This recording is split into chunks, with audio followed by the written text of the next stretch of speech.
Gracias. Buenas tardes, mucho gusto a todos y quiero agradecer por la invitación. Es un honor para mí participar con esta federación. Y bueno, pues vamos a hablar un poquito de algunas cosas que fui a entrenarme en Francia. Y pues aquí les voy a contar un poco de esa historia. Adelante, doctora, muchas gracias. Ahí está. Entonces, como a manera de introducción, como ustedes saben, las dilataciones aneurismáticas de la aorta corresponden a un incremento en el diámetro de más del 50% del diámetro que se espera de un vaso sanguíneo, por ejemplo, a nivel de la aorta, que es específicamente donde vamos a hablar. A nivel de la raíz aórtica se espera que se tenga normalmente un diámetro de 3 centímetros, y mayor a esto ya se consideraría una dilatación aneurismática, y propiamente cuando se incrementa más de 1.5 el diámetro de cada uno de esos vasos, pues ya se podría llamar de un aneurisma propiamente. Como por ejemplo, aquellos en la ilíaca que podrían corresponder a un aneurisma a partir de 1.8 centímetros. La incidencia es baja, en realidad es más o menos del 5% de los aneurismas de la aorta infrarrenales. En un 25% de los casos estos se encuentran asociados a enfermedad ilíaca, 12% con aneurismas de la aorta torácica y un porcentaje muy bajo en tóraco-abdominales y aortoilíacos. Esto corresponde al 3.5% de la población general. En realidad es una patología muy rara. ¿Pero por qué tenemos tanto interés en este tipo de patología? Porque la mortalidad de esta patología cuando se rompen los aneurismas es muy alta. Por ejemplo, aquí vemos las estadísticas de Estados Unidos en su lado izquierdo, en el cual la mortalidad extrahospitalaria, o sea, cuando están en casa, puede llegar hasta 50% de los pacientes. En aquellos casos que sobreviven eso, el 30 a 40% van a morir en el trayecto hacia el hospital, y de los que llegan al hospital, únicamente la mitad van a sobrevivir. Eso nos da una mortalidad acumulada del 80%, que eso contrasta drásticamente con un paciente que se identifica de forma electiva, y solamente 5% de los pacientes morirán si se identifican antes de que se rompa el aneurisma. Es por esto que es una patología que es tan importante. Ahora, la incidencia de los aneurismas pues va a incrementar de acuerdo a la edad, porque uno de los factores de riesgo, como se describe aquí en la tabla, pues es aquellos pacientes que tienen más de 65 años, en los que la curva se empieza a separar de las edades más jóvenes. Y en México pues se ha reportado una mortalidad del 50%, pero esa mortalidad que se ha reportado probablemente es una infraestimación por el pobre diagnóstico que se tiene de esta patología. La ruptura normalmente ocurre en 76 años en los hombres y en 81 años en las mujeres. El promedio en el que se rompe es en 8 centímetros, y lo más frecuente es que ocurran estas complicaciones en invierno. Estos son algunos de los factores de riesgo. Generalmente son hombres fumadores hipertensos que tienen antecedentes heredofamiliares, alteraciones como dislipidemia, infarto agudo del miocardio y enfermedad oclusiva periférica, enfermedad arterial periférica.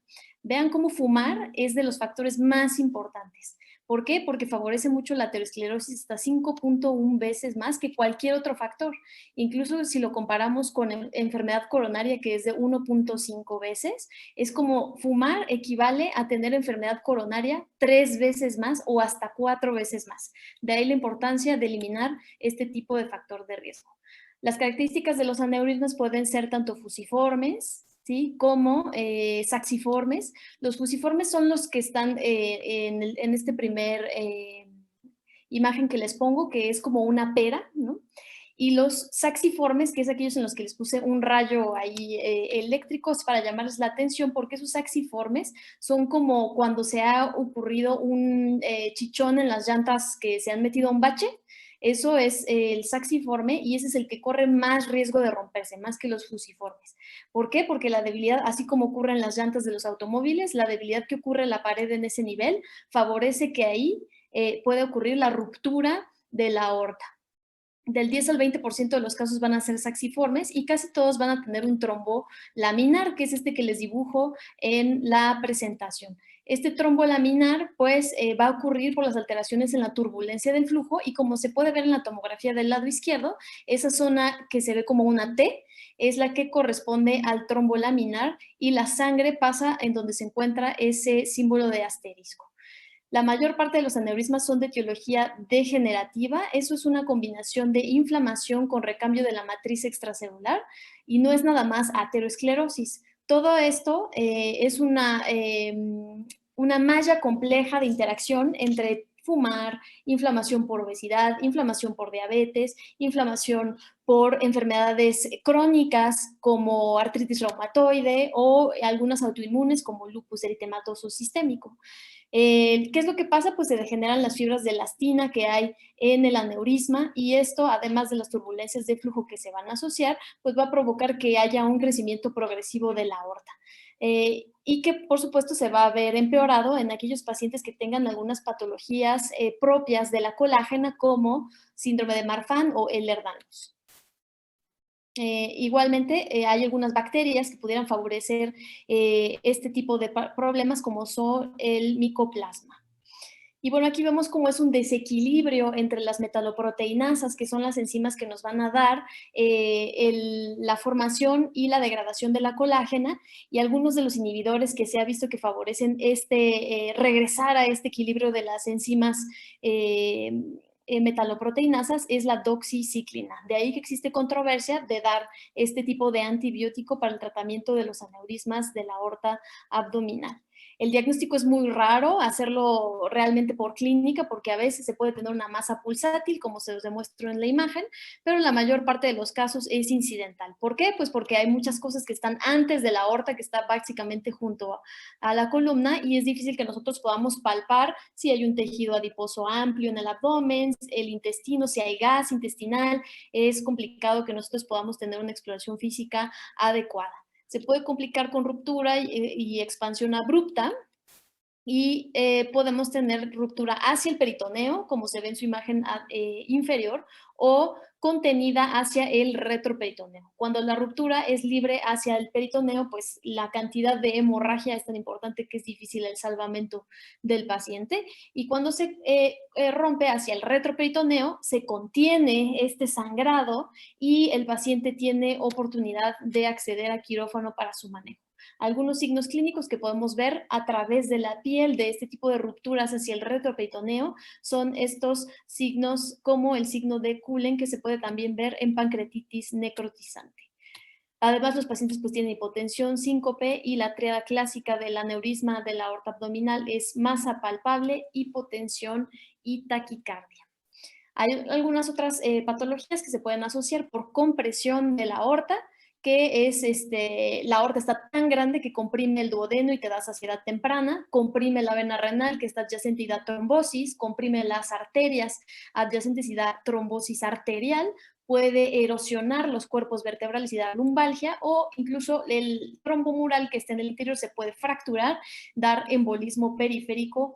Y finalmente, al encontrarse adyacente al uréter, puede producir compresión ureteral.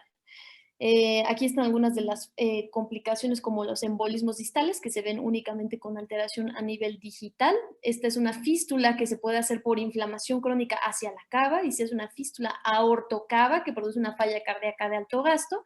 Y el riesgo de la ruptura se va a determinar por el diámetro que va a tener el aneurisma. Vemos que por ello la media de ruptura es de 8 centímetros, ya que la mitad de los aneurismas van a romperse en ese diámetro.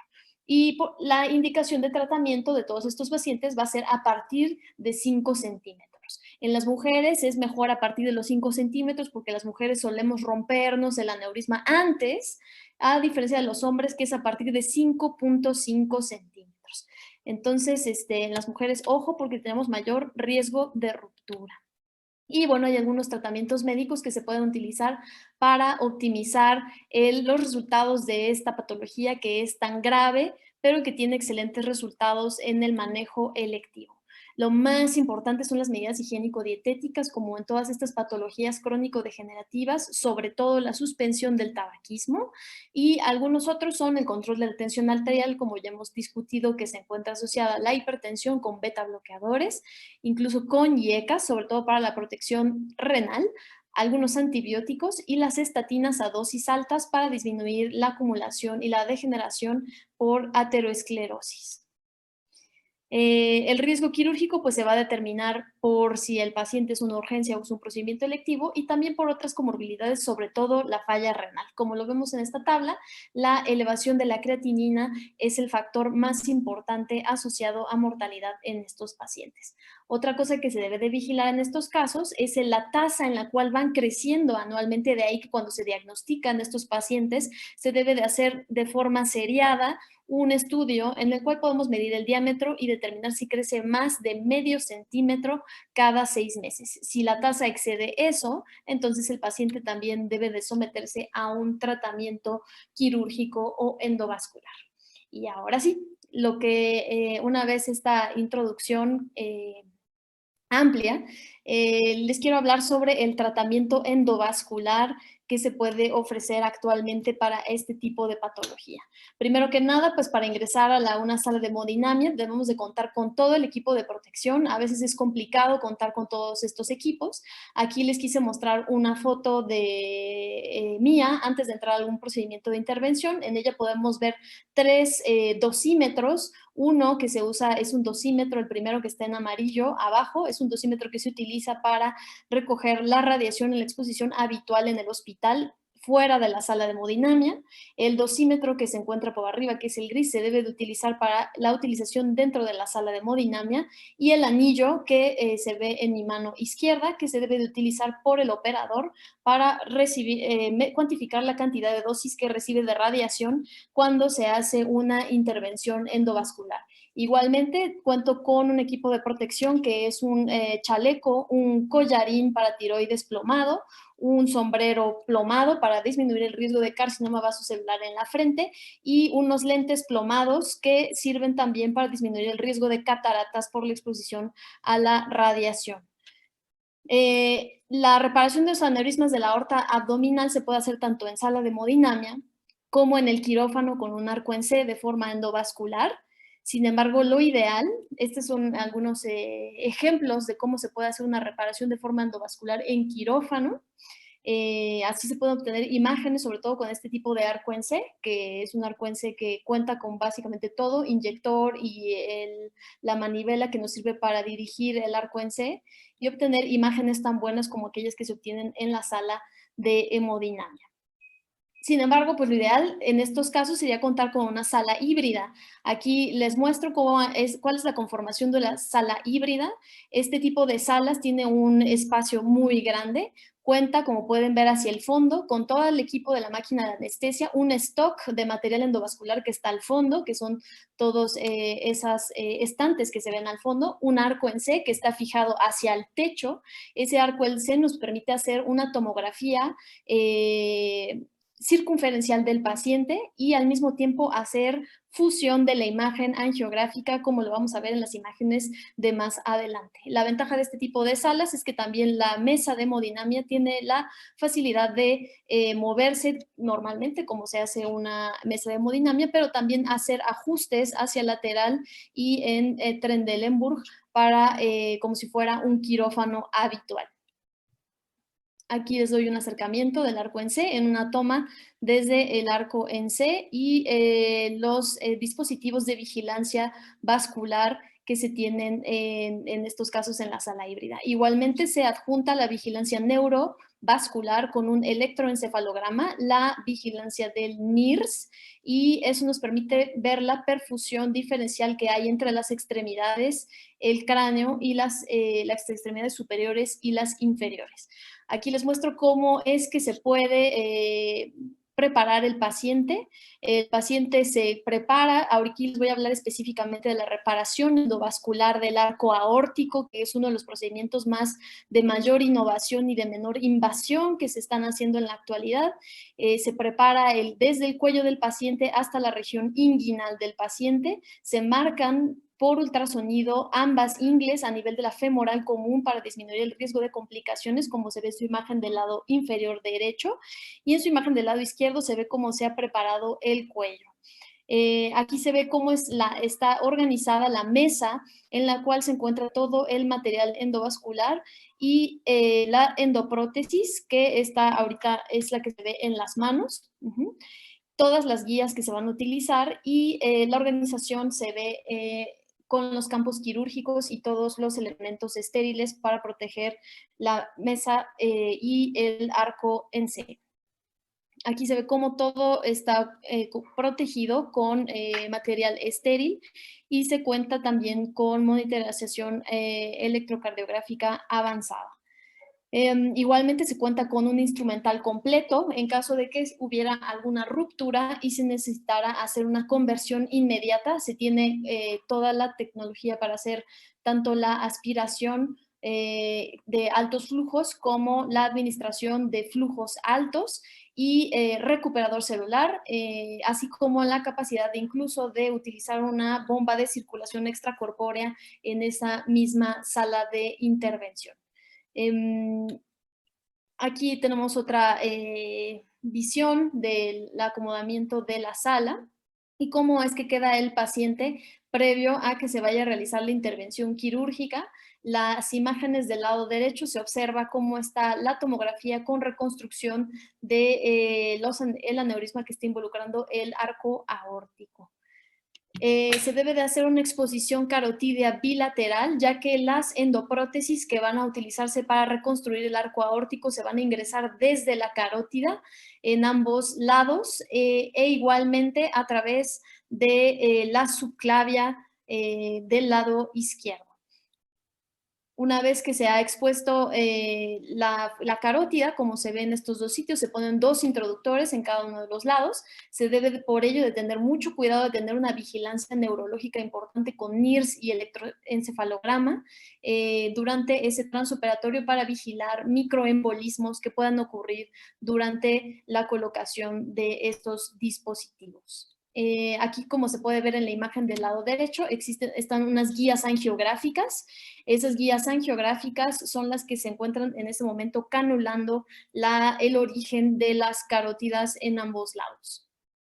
Por otra parte, aquí se observa cómo está la canulación femoral, igualmente de forma percutánea. Se pueden tener múltiples introductores en cada una de las femorales para lograr la canulación también de cada uno de los arcos del tronco supraórtico.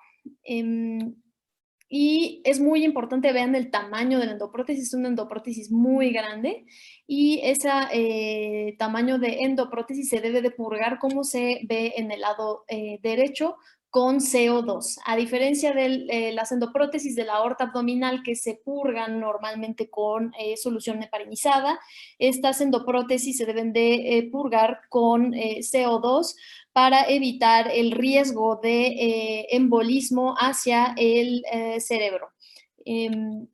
Aquí se ve cómo se encuentra ya liberada una de las endoprótesis con una técnica de fusión. Esto fue por un aneurisma de la aorta torácica y con esta técnica de fusión podemos ver que incluso es innecesario utilizar contraste para guiarse para la colocación de esta endoprótesis. Aquí esperemos que corra este video. Ajá. Vean cómo a través de esta técnica nosotros podemos alinear las referencias anatómicas del paciente con la tomografía del mismo y por lo tanto aquí previo a la intervención del paciente se han marcado los diámetros clave que nos determinan dónde se encuentra la aorta torácica y los troncos supraórticos que nos van a facilitar, como se ve en el lado derecho, perdón, la colocación de la endoprótesis, disminuyendo el uso de medio de contraste y incrementando también la precisión de la colocación de la endoprótesis. En este otro video les muestro igualmente el control angiográfico donde se ve cómo se encuentra la endoprótesis que se ha colocado para hacer la rama de la carótida derecha.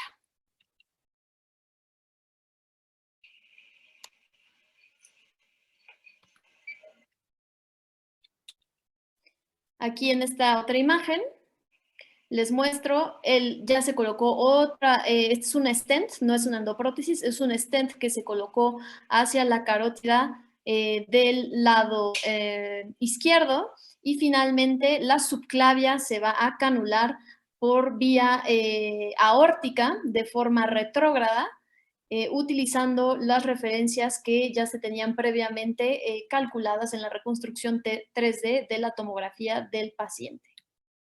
Aquí les muestro la angiografía de finalización.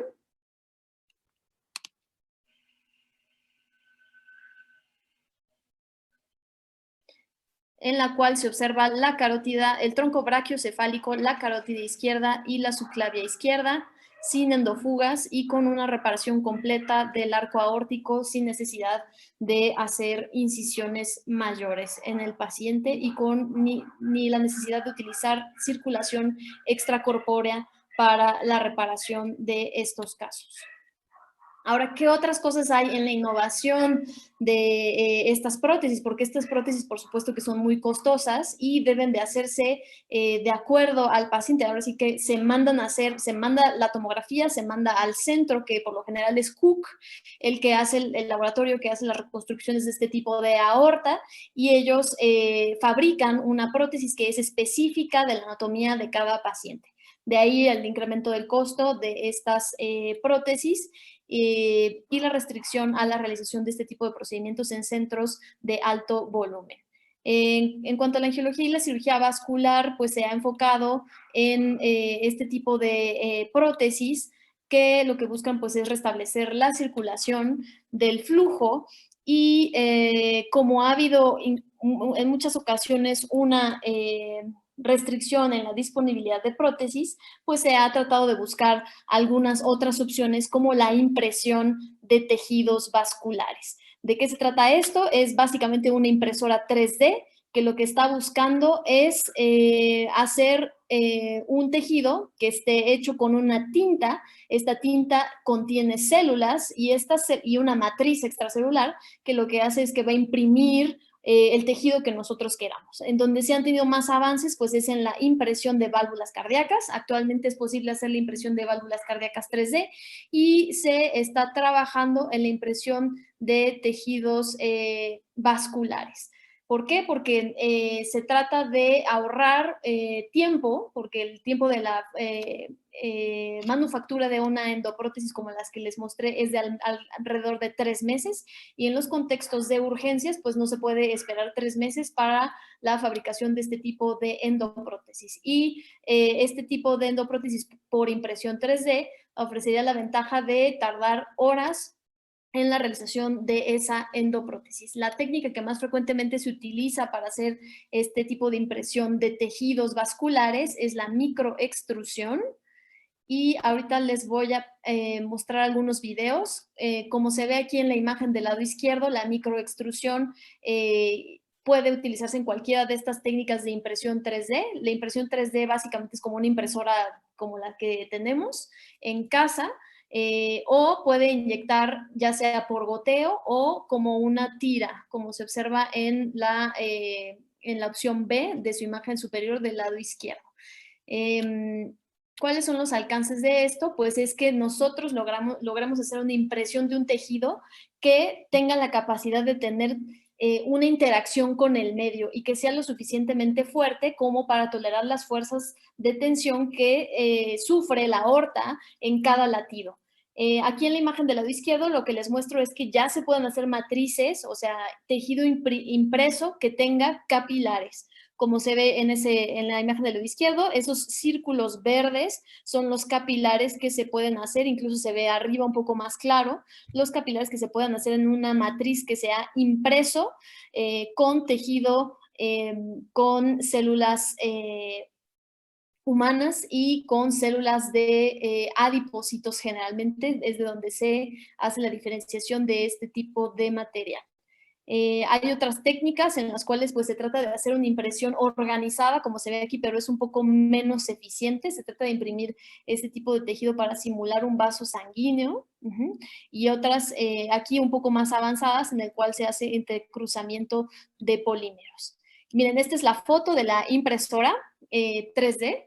Y esa impresora ha logrado hacer tejidos de aorta, porque lo que se está buscando inicialmente es hacer impresión 3D de aorta, pero la longitud máxima hasta la que ahora se ha llegado es de 3 centímetros. injertos. Entonces, ahorita apenas estamos trabajando en ese aspecto, pero en un futuro, pues sí se busca hacer una impresión personalizada de los injertos vasculares para disminuir costos e incrementar la eficiencia de este tipo de injertos. Miren, estos es algunos ejemplos de la impresión. Y aquí les pongo un video para que quede un poquito más claro, porque a veces esto es como mucho de imaginarse las cosas. Vean cómo ahí esta impresora 3D está haciendo digamos que es como un andamio. Entonces, este andamio es un andamio que se hace de matriz extracelular, que es con tejidos biológicos. Esa matriz extracelular, después se le van a inyectar células y a esas células, que es básicamente la organización de un tejido, como el que tenemos en nuestro cuerpo normalmente, esas células después van a proliferar, en este caso son células endoteliales, y lo que se busca es primeramente la formación de vasos sanguíneos. Ahí se hace una circulación de entrada y de salida con factores de crecimiento, nutrientes y para que estas células endoteliales formen un vaso que sea derivado de una impresión 3D.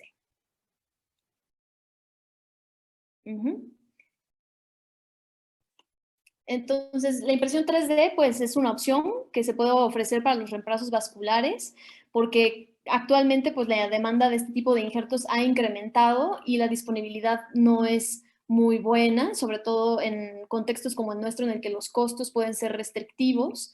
Es un proceso complejo la reconstrucción de la aorta de forma endovascular, pero es posible. Aquí yo solo les puse un caso de una reconstrucción de aorta del arco aórtico, pero se pueden hacer reconstrucciones totalmente endovasculares de aneurismas tóraco-abdominales, de cualquier Crawford, ¿no? Que esta clasificación nos determina si el involucro es solamente en la aorta torácica, en la aorta abdominal o en la aorta tóraco-abdominal.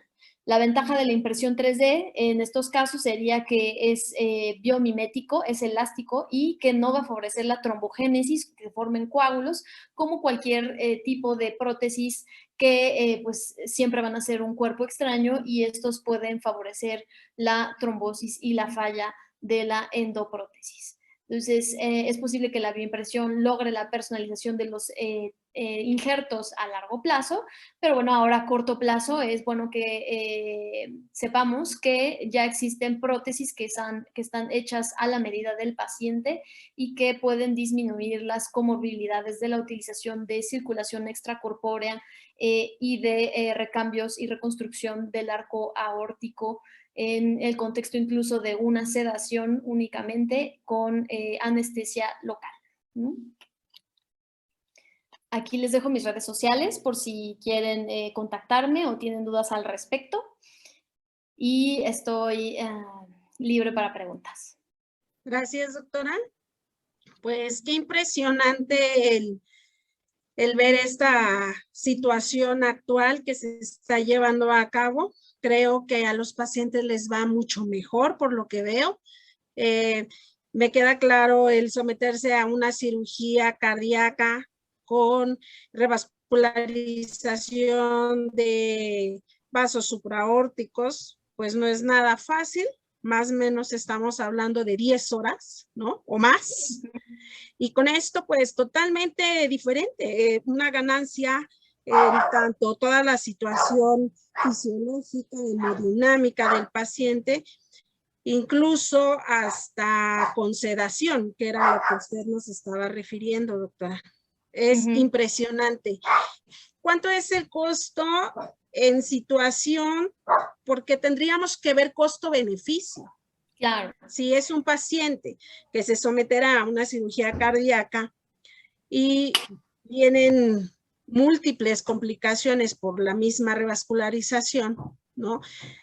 Yo creo que esto, pues, sí conviene de tal manera, ¿no? Mira, creo que esto es muy importante contextualizarlo porque el sitio donde yo me entrené, que tiene un sistema de seguridad social que es integral.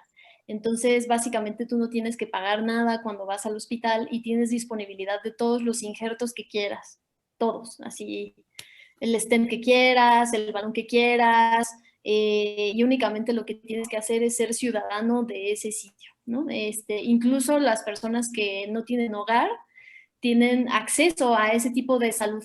Entonces, eso es algo que pues contrasta drásticamente con la situación que nosotros tenemos, en la cual incluso hay pacientes que ni siquiera tienen acceso a un servicio de seguridad social, en los que actualmente pues tenemos tal vez algo de dificultad, ¿no? Para acceder a ciertos recursos, e incluso aquellos que tienen recursos para pagar un seguro privado, algunos de estos dispositivos se encuentran fuera de la cobertura de esta patología. Ahora, ¿cuánto costaría si nosotros quisiéramos comprar nuestro injerto mandado a hacer? El injerto habitual de los más costosos, digamos, de la aorta sencilla para un aneurisma de la aorta abdominal, puede ir de 150,000 pesos a 394,000 pesos el dispositivo de la endoprótesis solo de la aorta abdominal. Si queremos hacer un dispositivo que involucre troncos viscerales, como por ejemplo la mesentérica superior, las renales o incluso los troncos supraórticos, calculan más o menos 1,000,000 cada uno de los troncos viscerales que se quiera juntar a esa endoprótesis. Entonces eso es así para nosotros como, ya ni lo pensamos, ¿no? O sea, automáticamente no lo pensaríamos. Ahora, si comparamos ese costo con el tiempo de vida que va a tener el paciente, ya no va a usar hospitalización en terapia intensiva, no va a usar circulación extracorpórea, se puede reincorporar incluso a actividades laborales, ¿no? Entonces el costo social y económico pues será menos, ¿no? Así es, o sea. Eso también depende del paciente, ¿no? O sea, hay que elegir, es un procedimiento en el que se debe de elegir muy bien al paciente para que se pueda tener una recuperación social y económica del mismo, porque si no, sí es demasiado recurso, ¿no? Créame que es totalmente diferente a todo lo que nosotros también conocemos, ¿verdad? Se me hace importantísimo las prótesis de tejidos vasculares, muy interesante lo que se está llevando a cabo. Y usted viendo toda esta situación donde se entrenó y el sistema que tenemos aquí, ¿usted cree que sea posible traerlo aquí pues a Sí. nuestro país? Sí. De hecho, o sea, lo ideal, porque el tema está abierto, o sea, y los laboratorios que producen ese tipo de prótesis también están en la disponibilidad de participar. O sea, y la población pues la tenemos, o sea, igual que en el resto del mundo, las enfermedades cardiovasculares son la primera causa de mortalidad en nuestro país. Entonces, definitivamente podemos tener un impacto. La situación está en que sí debemos de trabajar en volvernos un centro de referencia de ese tipo de patologías, o sea, empezar a hacer la curva al respecto para que entonces las endoprótesis que se hagan al respecto sean para nuestro centro específicamente, porque también para el laboratorio, costo-beneficio, pues necesitan que sea un centro de alto volumen. No pueden hacer como prótesis aisladas cada 3 años, o sea, sí necesitan hacer al menos 1, 2 por semana, ¿no? Para que eso sea costo-beneficio también para ellos. En cuanto a la impresión 3D, ya tenemos, hay impresoras 3D en el país, en muchos lados.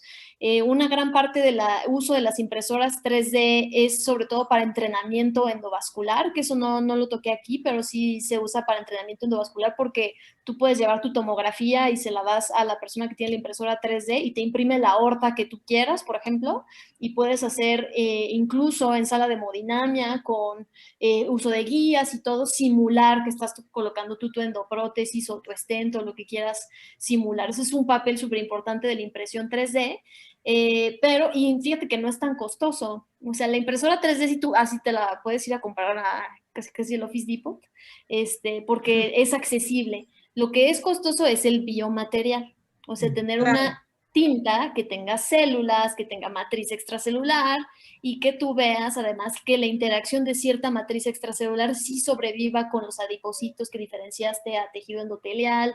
De ahí cuando viene la complejidad de eso, pero sí hay, y hay gente que se está entrenando, mexicana, que se está entrenando en el extranjero, para traer ese conocimiento aquí a nuestro país y empezar a aplicar ese tipo de tecnología. ¿Cuánto tiempo aproximado es el que se tardan en la reconstrucción en promedio con la impresora? Como 3 horas. Ujú. Y el tiempo estimado de una prótesis de la que usted nos está, pues de que nos ha dado esta brillante De la exposición, ¿cuánto reconstrucción tiempo es? endovascular, 5 horas. El tiempo de vida de esa prótesis. Pues en el arco aórtico les ha ido muy bien. No hay muchos estudios porque a largo plazo, creo que lo más largo que hay es más o menos 5 años, porque pues es algo muy innovador. No hay estudios a 20 o 30 años, por ejemplo, todavía. Pero en esos sí hay algunas tasas de reintervención. La reintervención son reintervenciones menores, como por ejemplo hacerle un nuevo balonazo a la unión entre la carótida y la endoprótesis, por ejemplo, que es prácticamente una reintervención nada más como para el alineo y balanceo que le tendrías que dar de mantenimiento a un coche, ¿no? Como por decirlo así. Son intervenciones menores, pero no conversión, que eso es lo que se busca, ¿no? Que no se convierta a una cirugía abierta. ¿El paciente, al ser sometido a este tipo de procedimientos, también debe ser anticoagulado? Sí, sobre todo en el transoperatorio. No tanto por la endoprótesis después, o sea, porque la endoprótesis, como es un injerto de alto flujo que está justamente en la emergencia del arco aórtico, la trombogénesis ahí es poca. Pero cuando se coloca el dispositivo, sí, porque cuando se liberan las endoprótesis o los stents que van hacia los troncos supraórticos, es necesario tener una anticoagulación buena, para mantener la permeabilidad del polígono de Willis y evitar el riesgo de BC, porque se mete a través de la carótida, ¿no? Y entonces disminuyes la cantidad de sangre que pasa a través de la carótida en donde estás metiendo el dispositivo endovascular. Entonces, eso es una cosa, para mantener la perfusión, y 2, para evitar que se trombosen los dispositivos mientras los estás insertando. Y finalmente es también cuando se hace el baloneo, pues se ocluye de forma transitoria la circulación hacia sobre todo las carótidas, que es lo que nos preocuparía más, y ahí definitivamente pues sí no queremos nada de trombos o hipoperfusión por falta de una anticoagulación suficiente. ¿Ha habido casos de reacción a estos tejidos? Los tejidos todavía, los impresos 3D, apenas no se ha implantado en algún humano, únicamente se han hecho en animales, y la tasa de aceptación es buena, pero no, hasta ahorita no tiene una buena atención hacia la presión de la aorta. Porque como ustedes vieron, es un tejido que ahorita todavía está muy laxo, ¿no? Sí. Entonces, ya después se debe de ir avanzando en la formación de la tricapa del vaso sanguíneo para que realmente podamos tener una fuerza de tensión que mantenga la forma del tejido 3D, ¿no? Pero hasta ahorita sí es un poco laxo, y entonces la aceptación del tejido es buena, o sea, no hay rechazo, pero la manutención de la tensión no es buena. Entonces eso es algo a perfeccionar. ¿Cuál es el tiempo de vida de una prótesis de Dacron de paciente sometido a cirugía abierta? También por eso, por ejemplo, en aneurismas de la aorta infrarrenal, o sea, que es como el aneurisma más frecuente, en pacientes jóvenes, o sea, de 60 años, menos de 70 años, ya se considera como jóvenes en ese grupo de patología. En esos pacientes que tienen una buena funcionalidad, yo les ofrecería cirugía abierta. ¿Por qué? Porque si haces la cirugía abierta, te olvidas.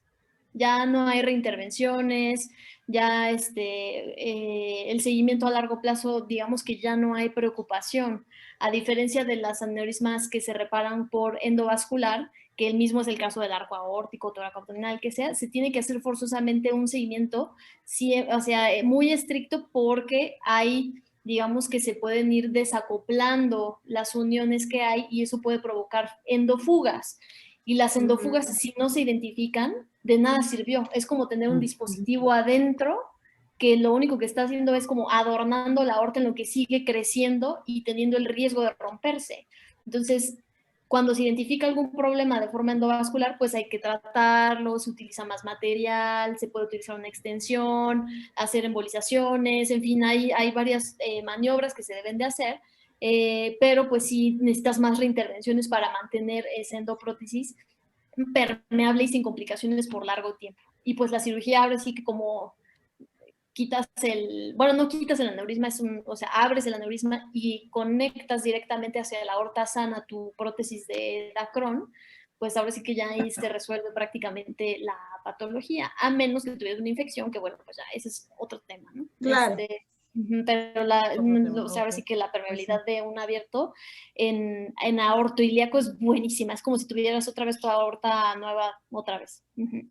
En un procedimiento de colocación de prótesis en aorta ascendente, ¿qué porcentaje es el que presenta la conversión a cirugía abierta?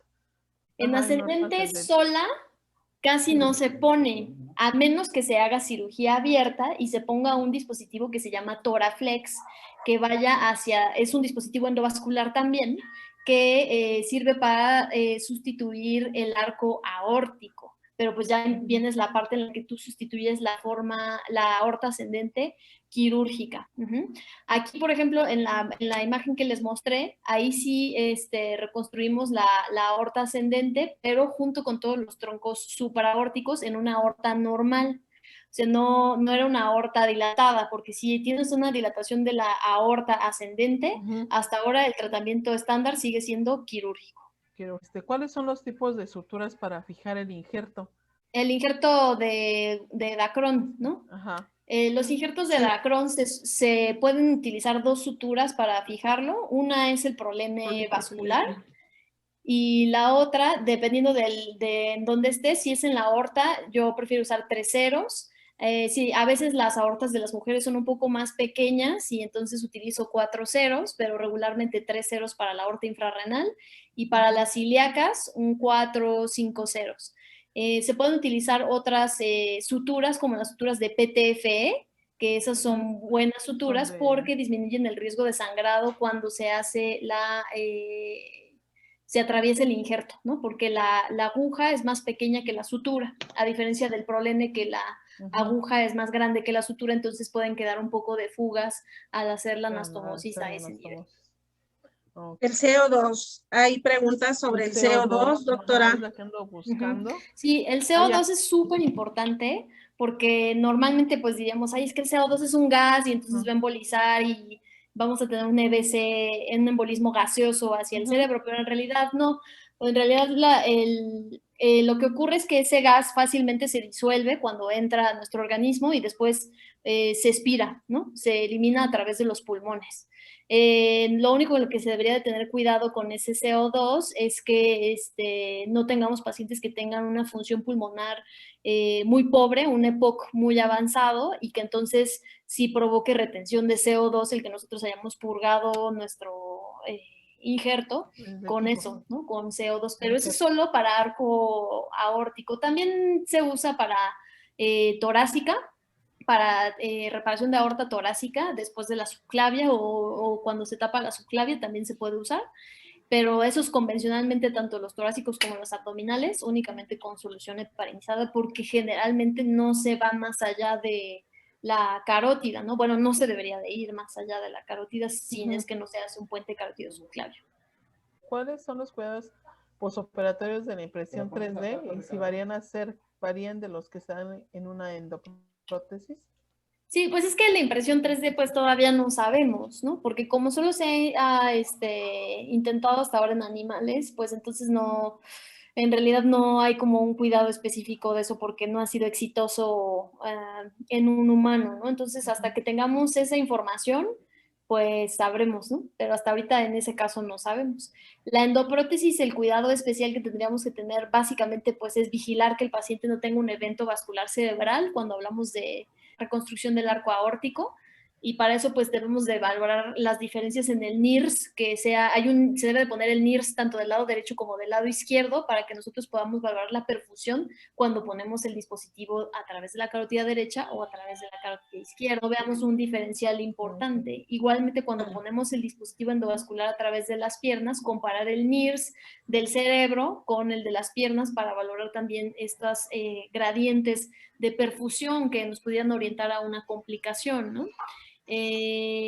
Normalmente se les ponen dispositivos de cierre. El dispositivo de cierre que Casi siempre las complicaciones que se pueden encontrar en estos pacientes es en el sitio de la punción percutánea. Entonces ahí nosotros ponemos dispositivos de precierre antes de la colocación de la prótesis y generalmente colocamos 2 ProGlide para disminuir el riesgo de pseudoaneurisma, hematomas o sangrados importantes. Además, aquí no lo puse en este procedimiento, pero sí se hace una dilatación, hay unos dilatadores progresivos de ilíacas para tratar de subir el dispositivo sin riesgo de disección de la arteria ilíaca o arrancamiento, ¿no? Incluso en algunas veces puede haber arrancamiento de la arteria ilíaca cuando se colocan estos dispositivos si no hay una predilatación adecuada.